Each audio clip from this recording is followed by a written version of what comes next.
que se suma a la no transparencia, la no rendición de cuentas, la corrupción, la impunidad y la utilización de los recursos públicos de manera ilegal, lo que provoca una regresión democrática.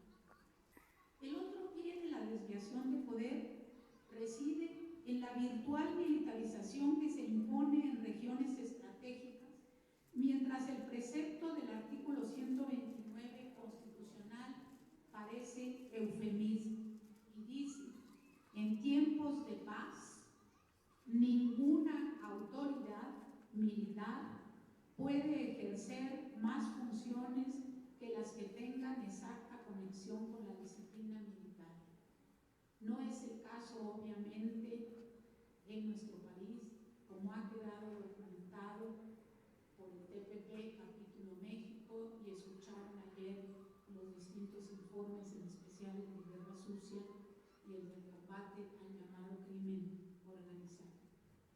Veamos a grandes rasgos un recuento de los saltos del neoliberalismo que entrañan desviación de poder. Primero, la profundización de las políticas neoliberales convirtieron al antiguo Estado-Nación en una mera ficción. En ese contexto, observamos el reforzamiento de la privatización mediante la emisión de sucesivas leyes centradas en la biodiversidad y firma de tratados de libre comercio, lo cual perfila paulatinamente la desaparición del espacio propio del derecho público al colocar al Estado como un simple promotor y certificador de las operaciones privadas de los inversionistas.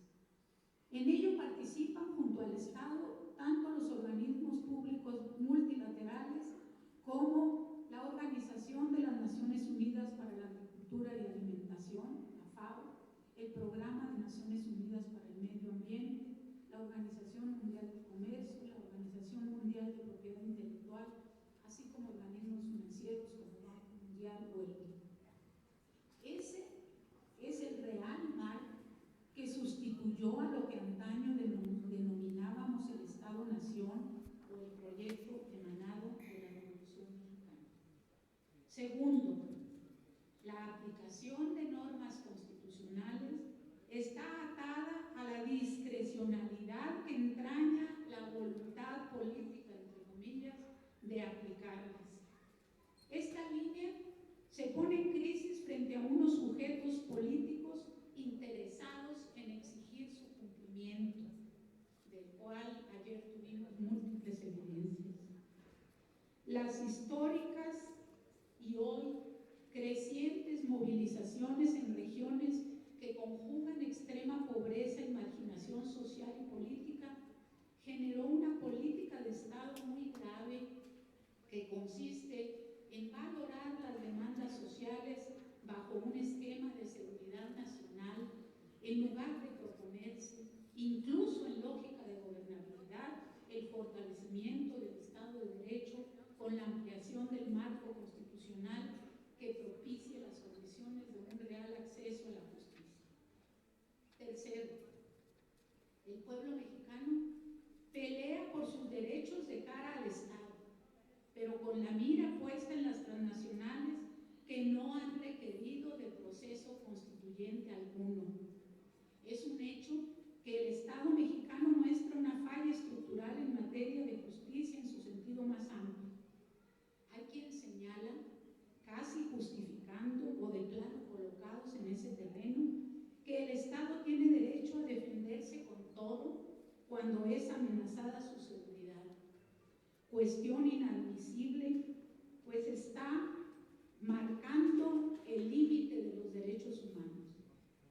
Y sin embargo, el asunto no termina en ese horizonte, pues en la vida cotidiana la justicia suele operar de manera anómala, por decirlo menos, en nuestro país.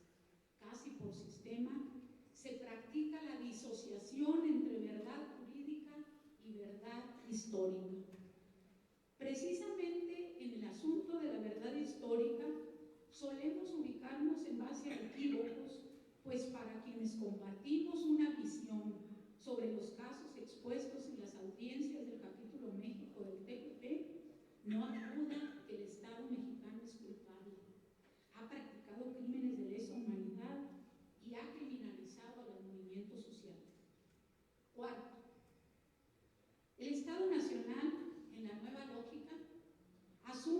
los hechos la preeminencia del capital y elegirla a modo para facilitar su inserción en terrenos que ponen en riesgo la supervivencia misma de los pueblos. En suma, las políticas hegemónicas en cierta forma operan por encima de los avances jurídicos, porque a nivel interno priva sobre el orden constitucional los arreglos metaconstitucionales del Estado, y estos también se colocan incluso por encima de la normatividad internacional vigente, sobre todo la relativa a los derechos humanos en su más amplio espectro. Las políticas macroeconómicas han estado fuera de cualquier escrutinio relacionadas con el bienestar de las mayorías. Quinto, es importante destacar no solo la abierta violación a los principios fundamentales del pacto expresado en la Constitución del 17, sino también la vulneración a la Declaración de Argel, en especial el principio que señala que todo pueblo tiene el derecho de darse el sistema económico y social que elija y de buscar su propia vía de desarrollo económico con toda libertad y sin injerencia exterior, y todo pueblo tiene derecho a la conservación, la protección y el mejoramiento de su medio ambiente.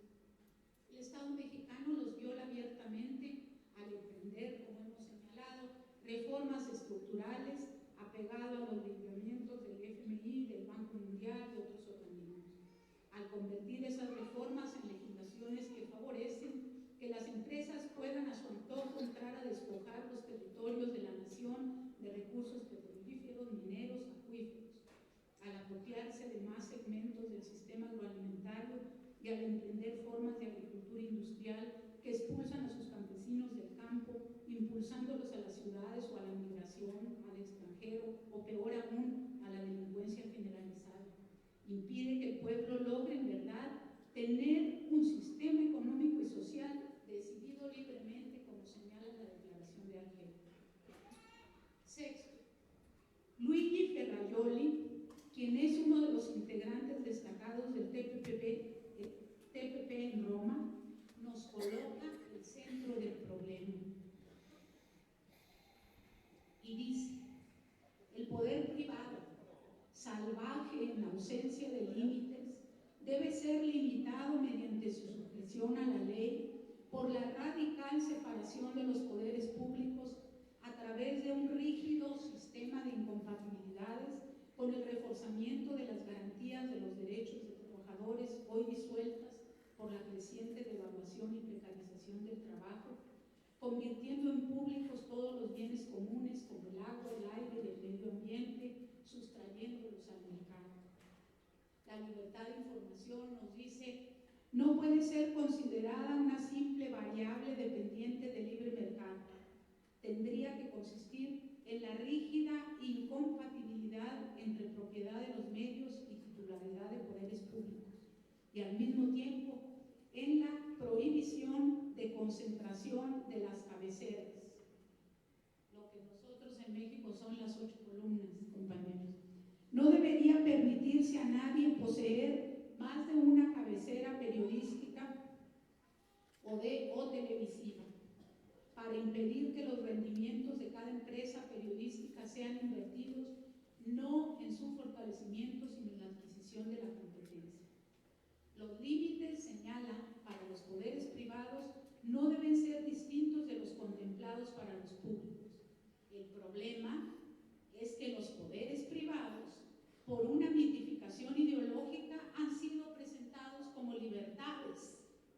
Al respecto, es significativa la propia expresión Estado de Derecho, que sugiere la idea de que los únicos poderes que merecen ser limitados son los del Estado, y no también los privados, concibiéndolos, insistimos, como derechos de libertad y no como poderes.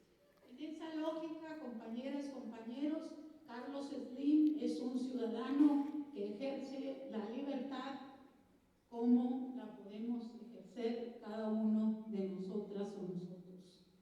Séptimo, el sinuoso camino que hemos mostrado indica que la justicia no se logra solo con una pese a ser conquistas sociales, si el ejercicio de las mismas carece del indispensable referente ético.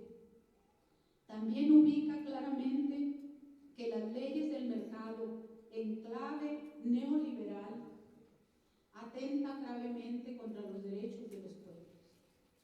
En el panorama descrito juegan en nuestro país, y como ayer se señaló, también un papel decisivo el monopolio de los medios masivos de comunicación.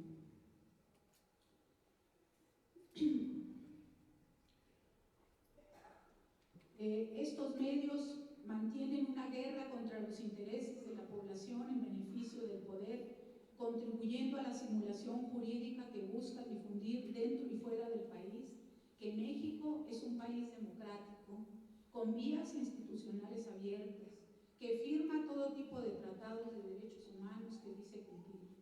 Sin embargo, en casa sus leyes impiden la consecución de la justicia. Señoras juezas, señores jueces, tienen ante ustedes un vasto material que da cuenta, a partir de casos concretos, del patrón de continuidad de la política de Estado de desviación de poder que hemos delineado. Solo llamo su atención sobre algunos ejemplos. 1.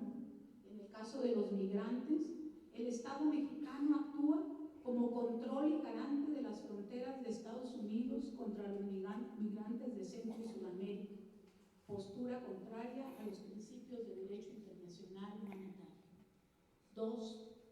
Así como las llamadas reformas estructurales en materia energética colocan el interés nacional por encima de la llamada propiedad originaria de los recursos naturales, también en el plano interno, las asociaciones de empresarios privados en el campo educativo han impulsado la reforma laboral contra el magisterio que forma parte del servicio público, y el Estado la abandera y aprueba, siguiendo paso a paso las indicaciones de dicho sector.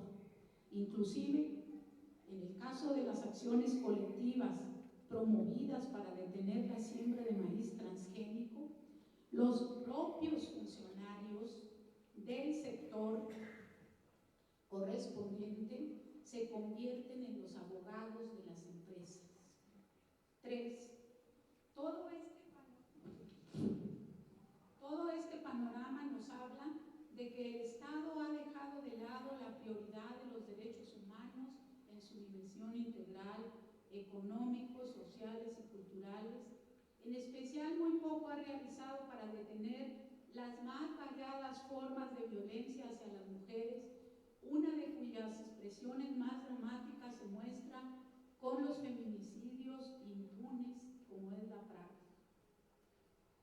Hoy vivimos la dramática desaparición de 43 jóvenes normalistas de la Normal Rural de Ayotzinapa, acaecidos el pasado 26 de septiembre en el municipio de Iguala, estado de Guerrero, y el titular de la Procuraduría General de la República negó hace unos días que se trate de un crimen de Estado, alegando que Iguala no es el Estado mexicano. En esa lógica, Tlatelolco en 1968 no es el Estado mexicano. La masacre de Acteal en Chiapas no es el Estado mexicano. La matanza de migrantes en San Fernando, Tamaulipas, no es el Estado mexicano. La muerte de 50 bebés en la guardería ABC de Sonora no es el Estado mexicano. Los feminicidios en Ciudad Juárez, Chihuahua, no es el Estado mexicano. La matanza de Salvácar en Ciudad Juárez no es el Estado mexicano.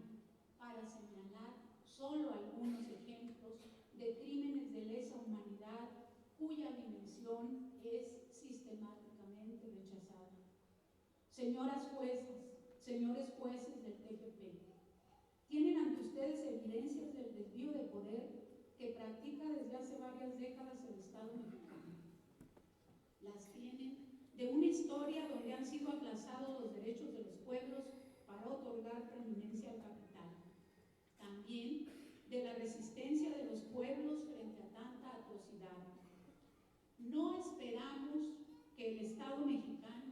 sea sensible a la sentencia que emita